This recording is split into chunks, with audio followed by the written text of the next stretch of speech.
good day, good afternoon, good night. How you doing? This is MCM and you're listening to You're Probably Right. Today we are going to have a serious conversation. Well, maybe not a serious conversation, but there's going to be a serious talk happening here. Now, of course, I'm only doing the talking, but just stay tuned.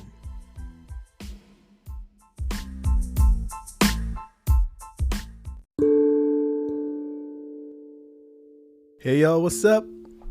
I hate saying hey y'all, what's up? But I keep doing it at the beginning of these podcasts, so it is what it is. Anyhow, you have dropped or fell into You're Probably Right again. Yes, You're Probably Right podcast. And I'm your host, MCM, the dude that talks all the nonsense on this podcast. Yeah, one of these days I need to interview somebody again. But for now, we're on our way to 100, and I am at we are at episode 97. And that's so cool to say. Not 97, 97. That's where we at, y'all. And you know what we're going to do for 97? We are going to do actually a part 2. And the reason why I laugh is that I call things part 1, even though I don't know if there's going to be a part 2 sometimes. So there's a few part 1s floating out around there. And I guess if I don't feel it, then I just don't go ahead and do number 2. Whereas I think most people who have part 1, part 2 usually have an extremely long session or whatever it is, and then they just cut it in half, right? Double up. So anyhow, we're going to do part 2 of Scars from Life. Tough questions. Part 2. Anyhow. So I'm just going to basically, I guess in this case, I'm actually prepared in that way. If you go back to part 1, this one will probably make more sense, but maybe this is the better one. Who knows? Just some random thoughts that I had, and then I allowed some people to give me some questions. So I have 3 sets of questions left. So I'll read a statement. And it's just thoughts. It's just kind of like thinking out loud. And from thinking out loud, I got a few questions. So I have 5 here, 9 here, and 10 there. So not bad. And of course, you're going to have episode 1 in memory, or maybe not. We'll see how it goes. Maybe it is necessary for you to know what happened in part 1. Remember, I do not profess to be a professor of anything. I'm not a member of clergy. I am a Christian, 100%. I just don't like to come over here like I'm standing on a soapbox, and I know what I'm saying for sure in every single in every single situation. I was gonna say every single I don't know why I would have said that. Anyhow, so here we go. And I'm sorry if I made the mic clip. I'm really trying to figure that out here. I had a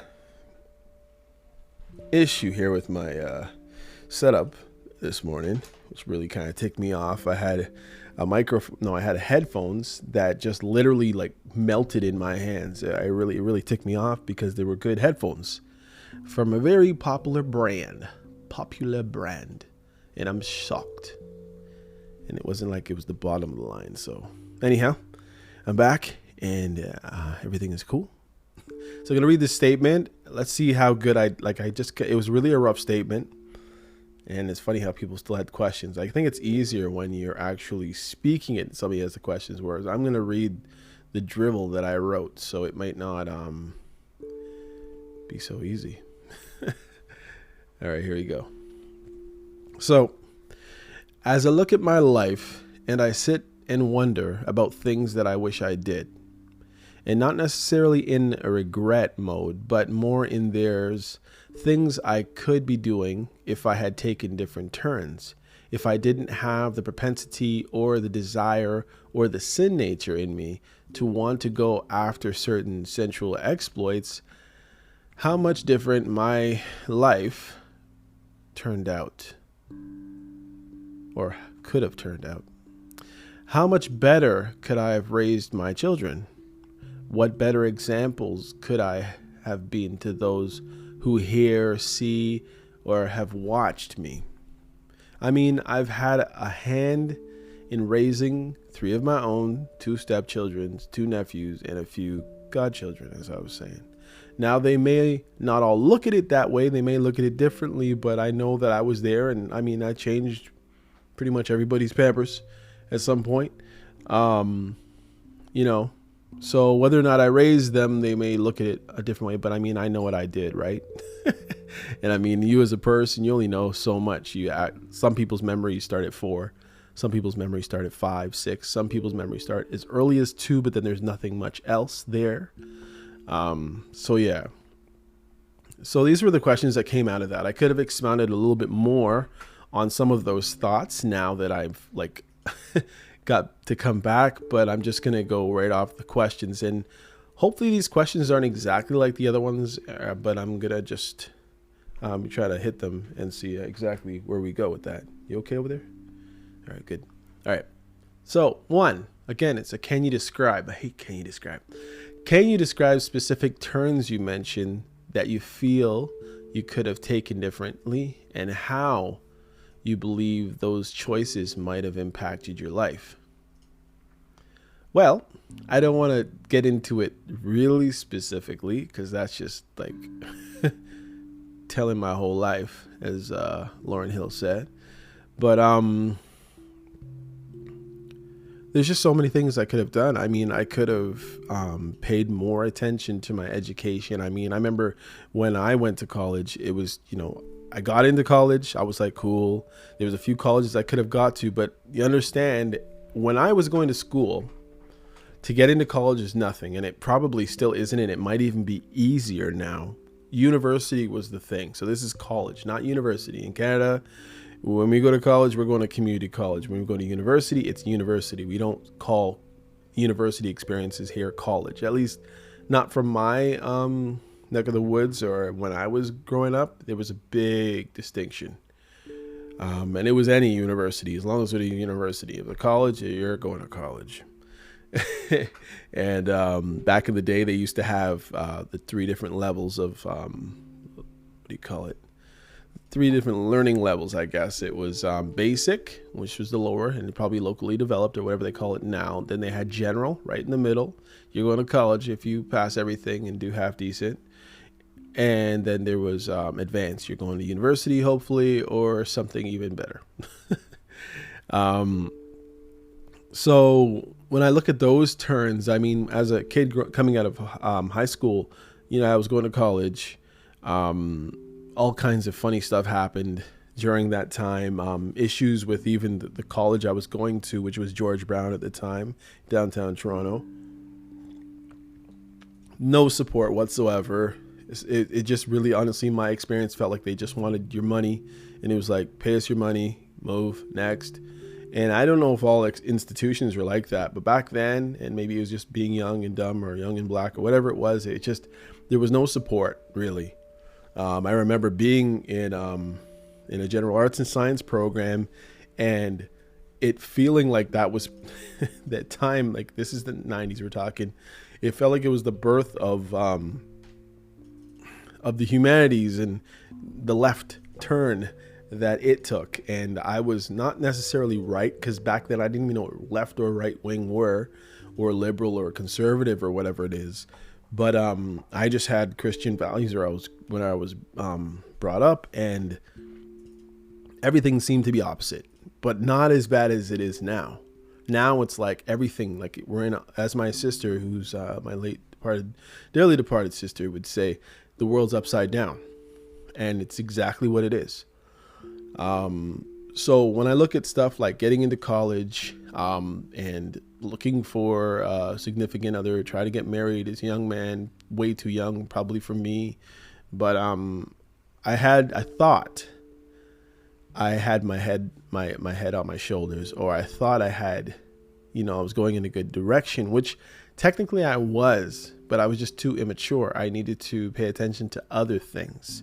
I needed to get myself straight before I was looking into that part of it, or I needed to get with somebody who was at my level and really agreed with what I agreed. And I think that is so important as a young person. If you think you're getting married or whatever it is to get yourself together with someone who has the same belief in the Bible. Like you might say, okay, I'm just going to pick up a wife here and I'll teach her or something. I mean, what if you have an argument, or what if you have a few arguments and she doesn't want to listen to you anymore? Then the teaching that could happen between the two of you is not going to happen. It's going to be cut, which is what happened in different situations. I've seen it many times. It's like, well, you're not God, or the pastor said this, or whatever the case is. And then it's like, I don't want to hear anything else from you because you said that over there. It's like, we can't, I mean, depending on who you're dealing with, again, some people backtrack, some people, they take a step forward and they never give an inch. So then it kind of causes problems for you. So I look at that. I look at just trying to get married too early. I look at what my outlook on life was, what my ambitions were as far as, what I was going to do for the rest of my life, or at least a career. And I remember going as far as going into the police department, picking up an application. And then I heard they explained the long, arduous journey you'd have to go through just to become a police officer. And that time they were actually just literally filling, well, they say they were trying to get their quotas of black males. So I was like, I could probably get in. And I was actually at college when that was happening. But then when I went down there and then when they ran me around the thing a few times, I'm like, and not physically ran me around. But once they told me this, here, grab that, go put this over here, get that. Then we'll need 5 different people to vouch for you that you're not a criminal or blah, blah, blah. You can't have a member of your family who's ever been incarcerated. It just goes on and on and on and on. And I had a family member who had been incarcerated. I was like, let me just back out of it. And the funny thing is, who implanted that seed of thought to become a police officer in the first place was a friend of my mother. I think she was, a friend of my mother was married to a police officer. And for some reason, she just thought, like that would be a good thing for you and blah, blah, blah, blah, blah. You seem like a upstanding citizen and you blah, blah, blah, blah, blah. So I said, yeah, so I just had the seed. And then when they came up with they're looking for a few good men that happen to be black, I thought about it, but it didn't work out. But I mean, just things like that. Relationship choices, staying in relationships too long, or getting in them in the first place. There's just so many things. Maybe the lack of experiences, maybe I should have traveled first. Maybe there's things that I could have done. I could have really buried my head in the scriptures and really, really learned more than I knew, for sure. But, I was young and dumb and trying things out. And, sometimes family dynamics don't really allow for certain things. And I just think that some of the choices that I made could have worked out things a lot differently. But then again, I guess I have to also look at it then, I wouldn't have in my family or my life who I have if things didn't go that way. So I guess at the end of the day, as the scriptures say, all things work together for good to those that love God and who are called according to his purpose. So even if I fall down in a snake pit, or even if I get burnt half of my body in a fire and I live to tell the story, then I believe that some purpose, God's purpose, will still be worked out in my life, in other people's lives. And I just believe that's what I believe. Okay, second question. How do you feel your past experiences and choices have shaped your identity and sense of self? And how do you reconcile any feelings of regret or disappointment with the person you are today?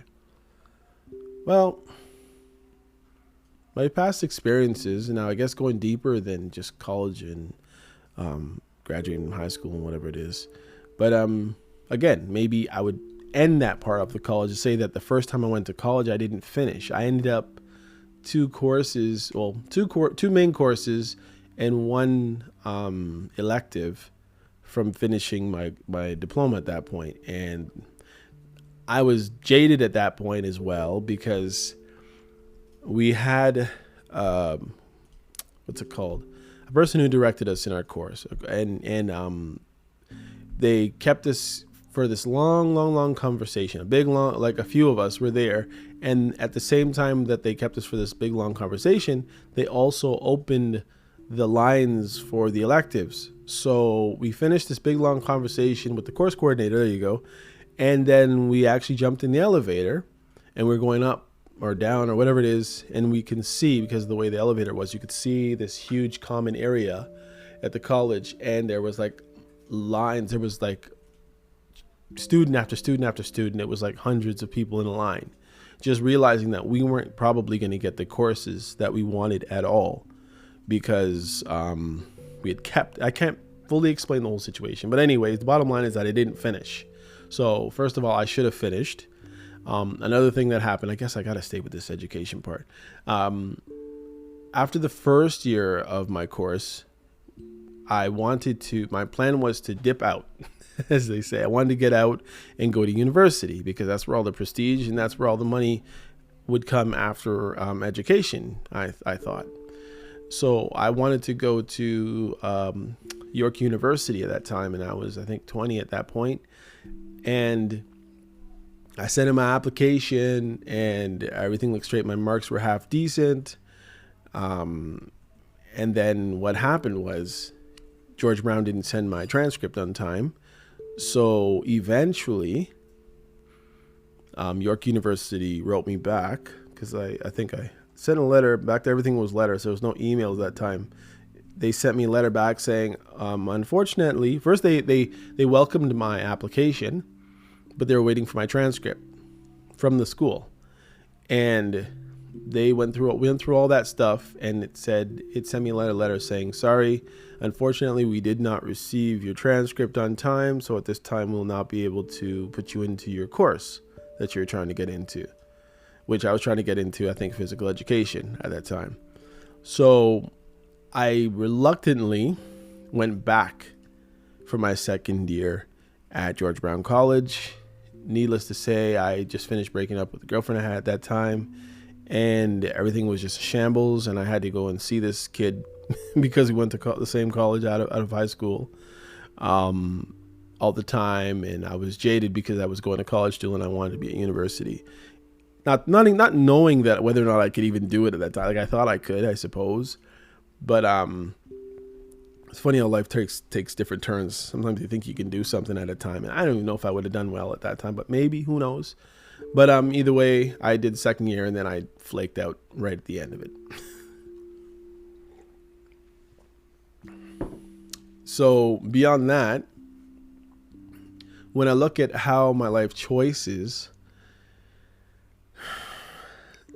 and I look at myself, I can reconcile, feelings of regret and disappointment in that, I should have tried harder. I should have applied myself more. I should have connected myself with the right network of supports that could have maybe helped push me or shape me or encourage me. I had another friend who was actually going to university. We were traveling downtown together, but he was at U of T downtown, and he had caught up with some other friends. So my friend was Hindu, and he had just he decided he wasn't gonna be Hindu anymore, and he was looking for another religion. He was looking at Islam, he was looking at Christianity.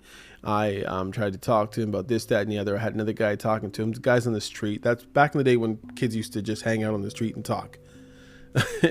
And anyhow, he went. I guess I lost the fight, or he lost the fight, I guess.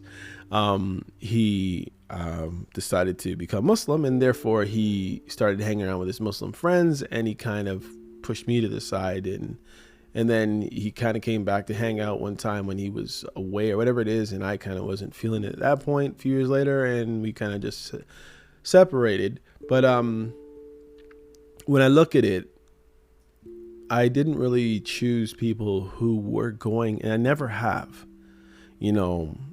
Maybe that's a one thing I can look at that kind of shaped me as the person I am. And it's not really regret. I really look at it as it is what it is. Whereas I didn't surround myself with people who encouraged me. And growing up, for some reason, I had this thing within me that I was always encouraging other people. I was always trying to give other people advice. I was always trying to be there when kids got kicked out of their house and, come stay at my house and try to I was always a kid breaking up fights. And I remember one time I got slapped in the face because I broke up a fight between a set of twins, and the mom didn't like it. And I've told a lot of people about that, but it's something that's been me. I broke up a fight during COVID. Two guys decided to get out on the street. We were like the only three cars on the road downtown Toronto, and two guys got out to fight because one guy cut off the other guy. And then when the fight ended, the one guy pulls out a long screwdriver that he was going to jab the other guy with, and he was with his girl. The other guy was with his girlfriend, and it's just kind of funny. That's the kind of thing. So I guess I'm not really going to say that I regret the person that God has made me, but I will say that I regret the sin. I regret going after, following my lusts. The lusts of my flesh have got me into more trouble than I think anybody could imagine. It's like, when I look at it, and I think this is why sometimes people think that they're good. I mean, the Bible says that we're born and shaped in iniquity, but for some reason people have this thing where, people inherently at the heart of everything are good. And it's like, no, that's not what the Bible says. People aren't good. Man is a few days but full of all kinds of, I can't remember what it says, but the bottom line is the stuff's in us. It's kind of like, okay, if you want to say that people are good, or we are little angels, well, then think about it when you think about little children at 2 and a kid having a tantrum. Nobody's ever fallen down the floor, taught this kid how to have a tantrum. Nobody's ever taught this kid at 5 or 4 to lie and said, no, they didn't take the piece of candy. Nobody ever told the kid how to steal something, but yet you check his pocket and he has the little car in it, or from school, or and it's not always because he forgot, because literally he was taking it home. Nobody taught us these things, and these things like stealing, fits of rage and anger, sinful anger, these things aren't taught to us. We are that way from birth. It's in us. So I would say the sins that were in me, it was always me, trying to get a girlfriend, or trying to, when I was younger, just trying to find the right woman and try to get married. And maybe then I wouldn't have to think about lustful things, or I wouldn't have to try to get myself in a situation where I can square up that part of my life. I think that was always a desire in my life, that thinking that, I find a girlfriend, get married, then everything is hunky-dory. All that part of my life, you know what I'm talking about, is settled and everything is cool. But it doesn't really work out that way, especially if you end up marrying someone who doesn't look at it everything that way, and you start getting frustrated in your relationship, and everything kind of goes sour for one way or the other. Maybe financial strain, which always ends up being a thing as well. And before your head spins, you got sexual issues, you got marital money issues, you got career issues because you didn't finish school properly. The list just goes on and on and on. So I look at all the stuff that I had. I would say, I really wish, first of all, I was in a proper church. Second of all, I really wish that I paid attention to what the scriptures said more than what men and women said to me about those scriptures. I wish that I followed people who were a good example of things that I could have followed. I wish I put myself in the right places. But as far as regret and disappointment with the person I am today, not really. I can say that I wish that I was further financially, or more financially stable. I don't really have a load of debt, so that's a good thing. But I also don't have that much you can call really things you'd call assets as well. And, probably things could be a lot better. But I don't really regret what happened. I wish things could be different, which I know they can't be. So that's it. I guess I look to the future. So I still look at things, I guess, half full in a sense. The glass half full. You mentioned, let's see. I'm I'm going to read this. I'm not sure what it says. Let's see. You mentioned your children are and other young people in your life. How do you balance the desire to set a positive example for them with the cognition that you are only human and make mistakes like anyone else? Yeah, there's other people, and there's not that many because I'm older now. They're older now. Many of them are gone off their lives in relationships, married and kids here and there. I'm not, I still have a young son, and but I just try to be honest is the best thing. I don't go through, and I mean, I never have been that person anyway. A lot of people I've never been the Santa Claus and the Easter Bunny dude, but I try to just be honest. And if I can, and if they'll listen, I try to, and probably to a fault, I explain things for an extended amount of time. Just try to give them the ins and outs of something, but mostly I just try to be honest and straight up. So it doesn't really, I know that I'm imperfect, and I know that I regularly will let them know where I failed or where I was wrong in this or that.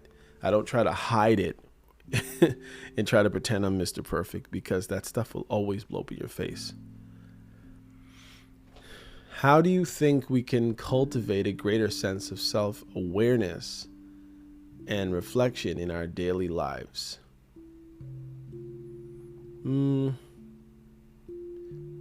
Well, sense of self-awareness, really, I would say, honestly, look at your life.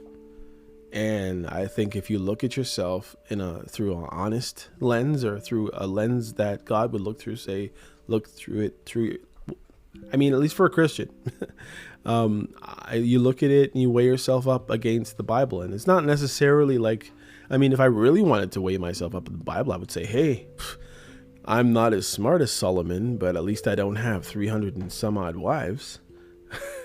Or I could say, well, I looked at somebody else's maybe, I had an adulterous situation, but at least, unlike David, I didn't kill the husband of the woman I had designs on. There's so many people who did worse in one way or another, but then they lived these exemplary lives in other ways. So we use their mistakes, their places where they faltered or they sinned. And, sometimes you look back, just as a person, I look back at Adam and Eve and I'm like, man, why couldn't you just behave yourself? I mean, you're there in the garden with God. I mean, friends don't get much better than that. And somehow when he tells you not to eat of the fruit of the tree of good and evil, you figure you just wouldn't do it. But then you got to think, these guys were more pure than we were, and they still sinned, and they still faltered in that way. So, yeah. What's that? Jeez. Yo. All right.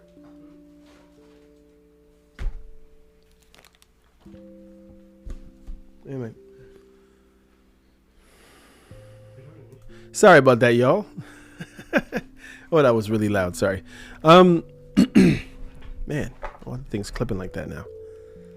But yeah, when I look at life, I realize that things could have been a lot better. But it isn't. But I'm not gonna cry about it. So, 'tis what it is. I realize who I am. I realize who I could have been in some senses, but I mean, maybe everything could have been amazing. I could have got the best job ever. I could have bought a Ferrari, maybe. I could have had 3 BMWs. I could have a $2 million house, and then maybe I was able to afford a helicopter ride over the Atlantic or whatever it is, and I crash and I die. Ooh, I was successful. So I will just say that I believe that God is sovereign and that he is in full control. And because I know that he's in full control, because I have been saved by the grace of God, by the mercy of God. I don't have to worry about how things could have been. So I would honestly, the person I am, I would be hard pressed to sit here and regret. The only things that I will honestly say that I regret is sinning against my wife. No matter how bad I felt, no matter if I felt neglected, no matter if I felt that things should have been different, no matter if I thought she should have been behaving like a better Christian, or whatever the case is, I only look down on myself for the faults that I have entertained. Because the way I look at people is that we are all born and shaped in iniquity. We're all sinful people, but then we also have a choice. And this is what a lot of people don't seem to get. It's like, yeah, you have this feeling, or you have that feeling, or you have that desire, or you have that lust, or you have that propensity, or you have that whatever it is to go left, when you know what? If you applied yourself, you could go right. And if you could stay in your situation and be content and work yourself through it, wait and see how life changes instead of going out for your immediate satisfaction.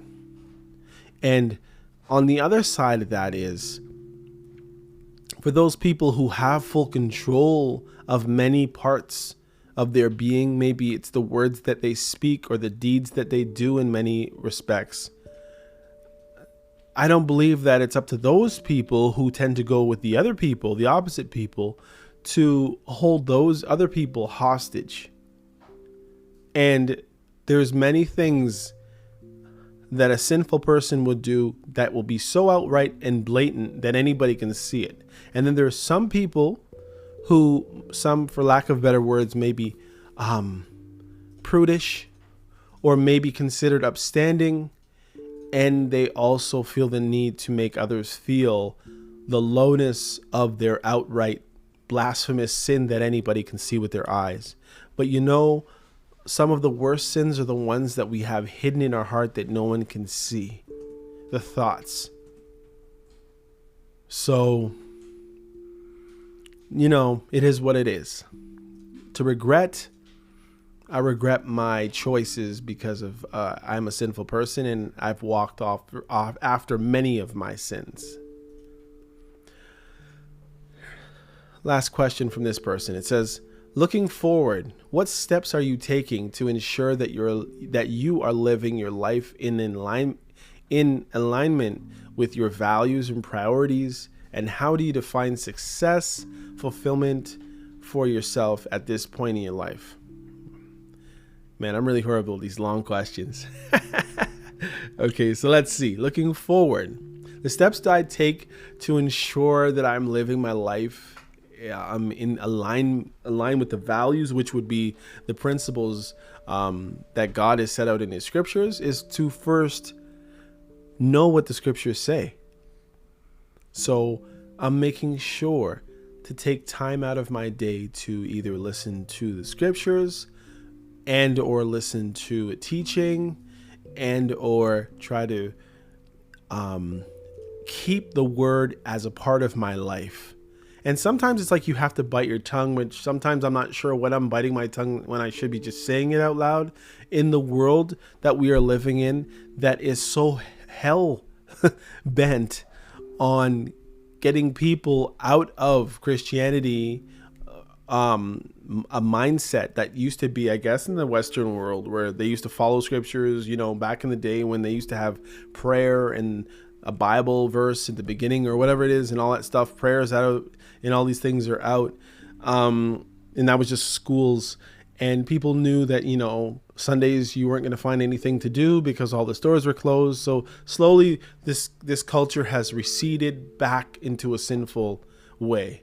As in the beginning, so shall be in the end. So it's like it's slowly going back evil and evil. And I think as the days go on, you're going to find fewer and fewer people following the Lord. You know, it says that the way to hell is broad It says that the way to heaven is narrow and few find it. So I just pray that I'm one of those that have found it. And because I believe that I have found it, I believe that I am found, I believe that I'm a part of God's family. I believe through the spirit of adoption, I can cry, Abba, Father. I believe that if even though I can't do anything to make myself more of a Christian, because it's not a work that I did of myself. It's the work that Jesus did on the cross. It's him rising again on the third day. It's him dying for all of our sins, or for the sins of the Christians, those who are going to believe, and those who believe. So I don't worry about stuff back in the day. I worry about, if anything, just trying to do what is right.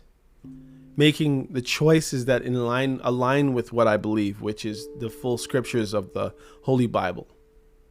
So, that's the only thing. And you get discouraged when you fail and when you falter, or if you get caught up in any type of sin, it doesn't feel right. Going through it, you're going through the motions. And then when you have a second to stand and sit of what you did, then it's like, oh man, I did that. So, yeah. So how do I define success? I would say, well, success is doing the things that are in front of you day by day, in line with what you think the Word of God says, and in line with how things should be. Now, things aren't always going to get there. Putting yourself in places to succeed. So maybe you need to read a little bit. Maybe you need to read a lot. Maybe you need to surround yourself with the right people. So I slowly go day by day, just trying to make those choices day by day. Because I can look at it and say, I've messed up so many things in my life. I'll leave it to other people to say what good I really did. Or, the proof's in the pudding, or whatever you want to say. We're supposed to have fruits. So one of my priorities right now is to have some fruit. And people might say, that sounds so crazy. You're just going to have a banana and everything's going to be okay? No, that's not what I mean. It says in the scriptures that by their fruits you will know them. So, what comes out of me in that, do I have a desire for God's word? Do I have a desire to share God's word? Am I trying to figure out ways that I can reach into the depths of hell, the people who are on their way to hell, and try to speak a good word to them, trying to be a good example to my children, trying to, love thy neighbor, keeping myself from falling into diverse lusts that are inside of me, or whatever it is. I'm trying to do better, although that's not going to make me get into heaven. It's not going to ensure anything. The only thing is, it says these things will follow those who believe. And I said, by your fruits, they will know you. So it's not because you do good, you are saved. But no, you are saved, and so you do good. Hopefully that will make sense to you who's listening. And imagine that was only 5 questions. Oh my goodness. All right, well, here's some more questions with it. There's a couple more people. So I just said what I said, and these are the questions that came out of the whole thing from part 1 and part 2. So, can you describe emotions you experienced when you cheated on the woman you love most? And that was a thing that I said. And the emotions, 100% shame. Fear of having to explain why and what over and over, because that's one of the things that happened for you, those who are thinking of it. I would say don't. 100 times don't. If I lived 100 more times, I'd say don't each time. There's not even one of those times where it would have been worth it. The fact of knowing that you hurt somebody who didn't deserve it, no matter what the reasoning is or what the excuses were. And at some level, I was also angry at the same time because I had been brought low. The behavior, the acts, they were low. And at some level, I was there thinking, and maybe it was a wrong thing for me to be thinking at the time, but it was like, if you were this way, then I wouldn't have that way. Why did you make yourself open to this? And, there's so many different things that I really, really looked at it. But the steps that I've taken, well, first of all, that situation has ended itself or whatever. But the steps that I've been taking is to really consider my behavior, really consider the stuff that I say to people. I really gotta, I was always a person that was somewhat under control of my emotions, but necessarily it wasn't really my control of my emotions. It was kind of like just packing everything in. And then there's things that I wasn't exposed to as a youngster that I just exposed myself to, and I've countless times tried to apologize, but it seems like those apologies will never end. And you always think that the next time you apologize, that you'll feel better about it and they'll feel better about it. And I guess time heals all wounds, supposedly they say. So we'll see. I don't know that time heals all wounds, but it's a good saying though. But yeah, what steps I've taken to amend is just to try to be more responsible. I vowed never to do it again. There's a few steps that I won't talk about here, but there have been steps. I've definitely kept myself out of the way of any individual of any sort that had anything to do with me at that time. Whether it was a friend, whether it was other, I just totally cleared out, cleaned house. I've even kept myself off things like Facebooks, kept me off places where, familiar nonsense is going on or people who know me in that way. So in a sense, I've kind of plucked myself out of society in a sense as well, which it sucks in one sense, but it's good in another sense. So in other words, it's crappy because maybe I don't have the friends that I probably, because of the way that I usually am, and people really do gravitate to me. So although I'm comfortable in my own skin, it's like I sometimes feel a little bit isolated at the same time. And I can honestly tell you, doing this podcast has certainly given me an outlet to express myself in different ways, mostly talking, obviously, and ideas. It's been great. So this is one of the steps, I guess. I mean, pretty much except for this podcast, I pretty much laid everything out bare. If you literally watched all 97 before or 96 before this one, you'd have a full proper picture of everything, I guess, if you really wanted it. Let's see. What are your thoughts on the importance of fidelity in a relationship? My thoughts.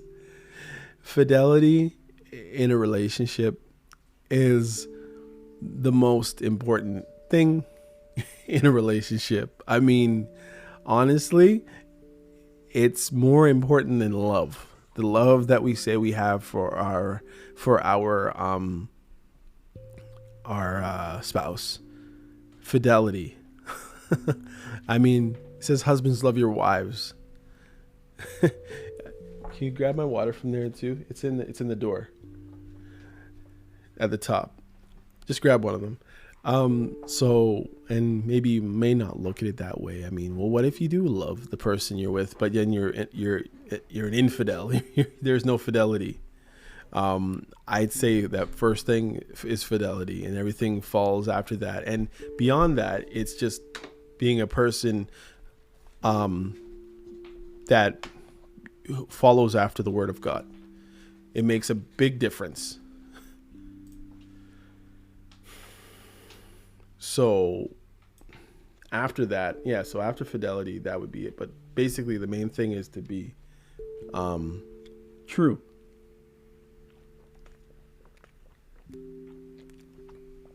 Sorry, y'all. I had to get some water.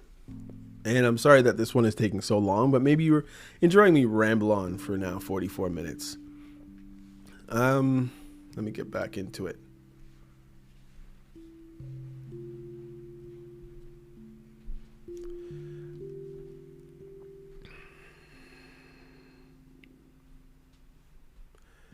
Okay.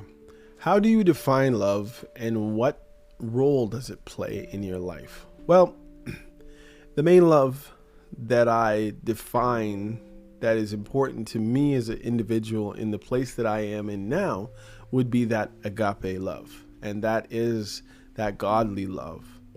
That love that, because God so loved the world that he gave his only begotten son. Like that love that is not wanting of itself, that is a giving love, that a love that is content in whichever situation that life finds you in. That love for God that you want to obey, that love that you want to fulfill whatever he has in front of your life, that love that is not selfish, that love that endures, that love that covers a multitude of sin, not embarrassing people, which I kind of never was that person. It just wasn't one of my things. Even love for the body that he's given you, the respect for other individuals and other people's property, and the list goes on. So I would say it plays a huge role. Can you discuss your views on sexual expression and how it has influenced your behavior and relationships? I would just say, and maybe I'm not even approaching it properly, is to say that it should only be in a marriage. And if you're a Christian, that whatever that love, that expression of love should certainly only be between two people who are married. For Christians, and I mean outside of marriage, it's just, I guess it's whatever, but I mean at the same time, it's not whatever, but at the same time, respect for that marriage. Everything inside that marriage is fine. Outside of it, not so fine. And also to know that you're giving and you're not taking. It's like, if you're looking at it as a situation where you're getting, you're taking, you're doing, it's no good. And if you're thinking that somebody's just taking and taking and getting from you, that's not good either, because then eventually you're going to feel like you've been overrun. You've been used and abused, or whatever the case is, which I know a lot of women end up feeling like, and guys feeling the opposite, that, it's just there, she's there to fulfill this, that, and the other. And if you look at it totally different, it can be way different. If you have conversations about it and not be a prude or not be too vulgar at the same time, and understand that it is a natural part of a marriage. And I believe that it should only be in a marriage. It shouldn't be outside of marriage at all. And in the best case scenario, it's between two Christians. What steps have you taken to address the impact of your early exposure to intimate conduct? Well, I would say just I've spoken, about it, and really gone over the thoughts, I guess, in my head to really not necessarily unpack, but I can say that it's probably helped others. So, sometimes you go through certain situations and you look at it and you say, oh, this is that, and it could have been different this way, or I can't believe this person did that or said that or asked you to do that, or whatever the case is. But it explains a lot when, you really, really talk it out. It explains a lot of the choices that I possibly took.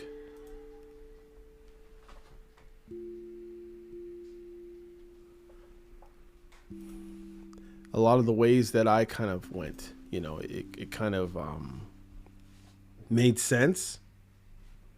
And then I guess it also helps you safeguard your kids in the future. And I guess it kind of makes you a little bit more wary as to who you actually let around your kids, and maybe to a fault. Again, I mean, I think it affects everybody. When you're raised by, say, a damaged person, then that damage is gonna affect you in one way or another. Maybe you'll be sheltered, maybe you'll be abused. Like with mine, I probably sheltered my kids a little bit too much in certain respects, and didn't let them get a real good feel of pardon the pen.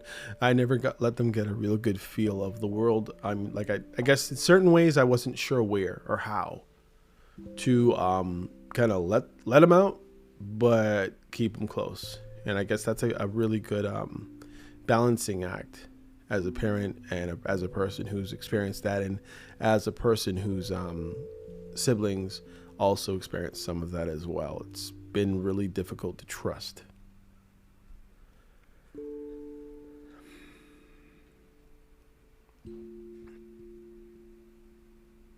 How have you approached your role as a father to the other kids?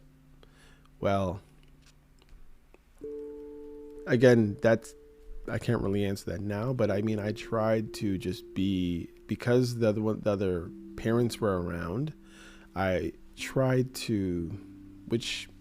not to overstep my boundaries. And that was another thing I could say is difficult, just being honest. Sometimes I didn't know when I was overstepping. Sometimes I didn't know when I was just being more of friend than anything, than even like a parent to those kids, which kind of messes up the whole thing. So yeah, I can't say that I did the best job. So I would like to say, oh, I was this and I was that. But yeah, I was too friendly in some respects, and then I probably was overarching in some ways, especially as the kids got older, and maybe I didn't like some of the stuff that I was hearing, or some of the stuff that I was seeing, or as teenagers and young adults tend to be disrespectful in some ways, especially when you're not my father. Although I never heard that, but it was always it's not always what you say, it's other things. So I embraced it, but I don't really necessarily know that I did a very good job at it. So that's for that. Next question. Can you discuss your views on the importance of setting a good example for those around you? 100%. I'll say it this way. And I don't even know if this is going to even properly answer the question properly. But there was a point in my life where I probably had around 30 or so pairs of shoes, and probably from, say, 12 to 25 pairs of jeans or pants. Or at one point I'd buy Guess jeans, and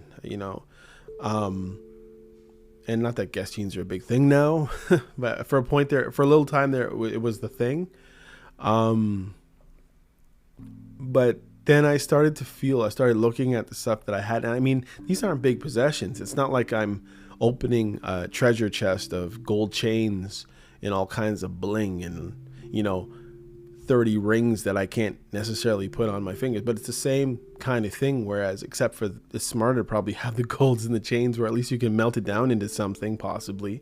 But I mean, I only have 2 feet. I can only wear one set of shoes at one time. You can only drive one car at a time. It's like, I look at these things and I'm like, could you imagine? Like, I don't know. And maybe it's going to be nothing. Maybe it's going to be, that was the choice. Maybe you decided to have 30 pairs of shoes where you could have had 2 cars. or maybe you could have fed a neighborhood over Christmas, or, you know what I mean? Like, so I look at it as like, I always thought to myself, I said, what would God think? Like, when I die and, I'm hoping to go to heaven, I have this blessed hope. What's he going to think? Or what does he think when I have 1 pair of shoes on my feet, wherever I am, and then I have 14 other pairs of running shoes, and not cheap ones either? Meanwhile, there's literally people on this earth today walking around with no shoes, not by choice, but because they don't have them. So there was a point in my life where I started giving away a lot of stuff. And sometimes I look back and it's kind of funny, not like the woman that turned into the pillar of salt, Lot's wife, but I look back and I just think, hey man, I wish I had those. So it's like, you gave away 20, 30 pairs of shoes or whatever it is. And then oh man, I wish I had those ones back. Maybe that wasn't a good choice. But I mean, at least I can say I didn't really just get rid of stuff that I didn't have use for. I got rid of a lot of stuff that I literally had use for. So I guess that's a good thing. So when I look at setting a good example, it's stuff like that. It's like, it's a situation where, like just this past summer, where, I guess it's, again, I don't want to say it's been me forever, but one time this past summer, I stopped. I saw something on the road. Like I had my kid pick it up. We're in the car. I was driving him to his mom's, and then I realized that there was something on the ground there. It looked like it was a purse. Find out it was some kind of it was a purse, kind of, with a strap or whatever it is, and it had a cell phone in it, had $100 in it, it had credit cards, and all, a bunch of stuff in it. So we could see the person's name, see the person's address, the cash is there. Now maybe at one time I would have thought, maybe I just take the cash and give that. Oh, I don't know, the cash wasn't there, or you know what I mean? Like, but I 100% was right there, was saying, you know what, I need to be an example. I need to show this kid that to do the right thing is the right thing. And it turned out to be a really good story, and one that probably my child will probably remember. And that's just being a good example to your kid, and hoping that he will do or she will do the right thing in the future when the opportunity presents itself. So you hope that, by your actions and by sometimes teaching, because people don't understand your actions always, and explaining yourself and not just being there and saying, do what I do or do what I say, you know what I mean? But really being a parent who communicates, or a person who really communicates their ideas, or a person who admits. Like sometimes I'll falter. Maybe I'll say something I shouldn't say. Or maybe my attitude won't be the way it should be. At least I do my best to try to backtrack whenever I can to admit when I'm wrong. I don't want people can hold you to it and say, oh, I liked what you did that day. No, I don't like you apologizing for it. I like that your natural raw emotion. But I try to go over it and try to not necessarily fix it, and not necessarily make excuses for it. I try to, if anything, chastise myself over stupid choices or stupid things that I said or whatever I did.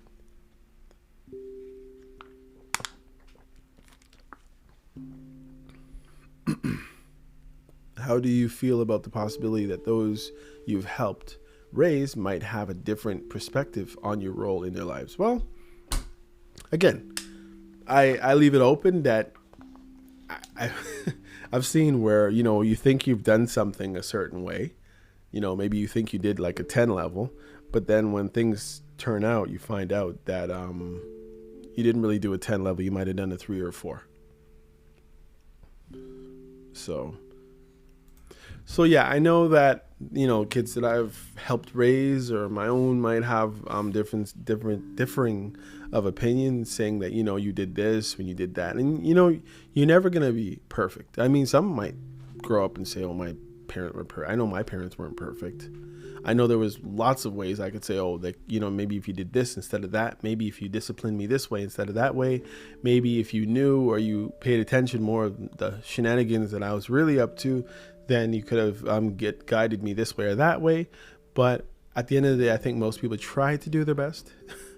So as I'm still raising, as I'm still trying to parent even to the older ones, I try to set a better example, and I try to pull say the direction that I try to give. I try to make sure, even though I think I did more, but maybe I wasn't so good at it before as a young parent, I try to pull off the wisdom out of the Bible, that I know that the Holy Spirit is in the scriptures, and I know that he imparts, and he has imparted into our hearts. He's written God's law in our hearts, and we try to pass that on to our kids. And hopefully they are chosen to. Hopefully they are of the elect. But I mean, you can't tell somebody to be a good Christian. You're a Christian or you're not a Christian. There's no such thing as working to get yourself into heaven.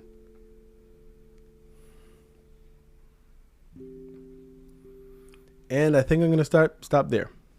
There's one more set of questions that I want to go through. There are 10 more questions, and I think I'm going to have to make that one episode on its own.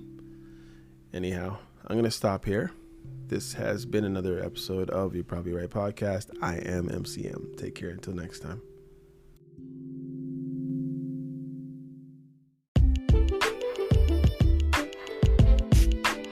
Hey, come check out You're Probably Right podcast. Society is getting more unpredictable every day, but at the same time, predictable in its unpredictability. Say that 4 times real fast. Come with me as I attempt to find clarity in all the fog while staying way outside the box and kicking the box way down the road with my size 12 dogs. I use the Bible, experience, education, fortune, misfortune, life's lessons, life's mistakes to sort through all the mess. I talk about news, God, God, self-help, sports, sickness, health, music, parenting, love, humbleness, hurt, pain, joy, and all the things that might make you say, I never thought of it that way. Hopefully, anyway. Also, I take a stab at answering tough and not so tough questions, and all the while understand that, listen, sometimes you end up in the hot seat and there's no thermostat. Well, that's how it is here. And because there's no topic, very few topics off the table, Torontonians will understand that Doug Ford reference there. Hopefully the podcast will be helpful and uplifting. And hey, maybe you'll find your own private Idaho here somewhere. Hope to see you soon.